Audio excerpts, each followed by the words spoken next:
Fear of missing out അല്ലെങ്കിൽ missing syndrome എന്നുള്ള വേർഡിനെ കുറിച്ച് കേട്ടിട്ടുണ്ടോ? അതായത് നമ്മുടെ തന്നെ ഉള്ളിലുണ്ടാവുന്ന ഒരു തരം ആൻസൈറ്റി ഫീലിംഗ് ആണ്. നമ്മളെക്കാൾ മികച്ചതായിട്ടാണല്ലോ മറ്റുള്ള ആളുകൾ എല്ലാവരും ജീവിക്കുന്നത് എന്ന് ചിന്തിക്കുമ്പോൾ നമുക്കുണ്ടാവുന്ന ഒരു പ്രശ്നമാണിത്. ഇന്നത്തെ മോഡേൺ സൊസൈറ്റിയിലും ഒരു മെന്റൽ ഹെൽത്ത് കലാമിറ്റിയിലേക്ക് വരെ കൊണ്ടുപോകാൻ സാധ്യതയുള്ള ഒരു സിൻഡ്രോമാണ് മിസ്സിംഗ് ഔട്ട് സിൻഡ്രോം എന്ന് പറയുന്നത്. കാരണം നമുക്കറിയാം, നമ്മളെല്ലാവരും സോഷ്യൽ മീഡിയ ഒക്കെ യൂസ് ചെയ്യുന്നവരാണ്. അതുകൊണ്ട് തന്നെ മറ്റുള്ള ആളുകളുടെ ജീവിതത്തിലേക്ക് നമുക്കൊരു കോൺസ്റ്റന്റ് ആക്സസ് കിട്ടുക എന്ന് പറയുന്നത് വളരെ ഈസി ആയിട്ടുള്ള കാര്യമാണ്.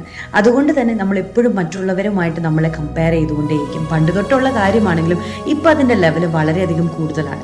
ഇനി നമുക്ക് എങ്ങനെയാണ് ഈ ഫിയർ ഓഫ് മിസ്സിംഗ് ഔട്ടിനെ ഡീൽ ചെയ്യാൻ പറ്റുക, അല്ലെങ്കിൽ മിസ്സിംഗ് സിൻഡ്രോമിനെ ഡീൽ ചെയ്യാൻ പറ്റുക എന്നുള്ളത് നമ്മുടെ തന്നെ ലൈഫിലേക്ക് ഫോക്കസ് ചെയ്യാൻ തുടങ്ങുക. അത് തന്നെയല്ല, നമ്മുടെ ലൈഫിൽ എന്തില്ല എന്ന് ചിന്തിക്കുന്നതിന് പകരം എന്താണ് നമുക്കുള്ളത് എന്നുള്ള കാര്യത്തെക്കുറിച്ച് ചിന്തിക്കാനായിട്ട് തുടങ്ങി. ഫേമസ് ആയിട്ടുള്ള ഒരു കോട്ട് പറയുന്നത് ഇങ്ങനെയാണ്: to become more satisfied we don't have to increase the things we have, we need to focus on the things we do have.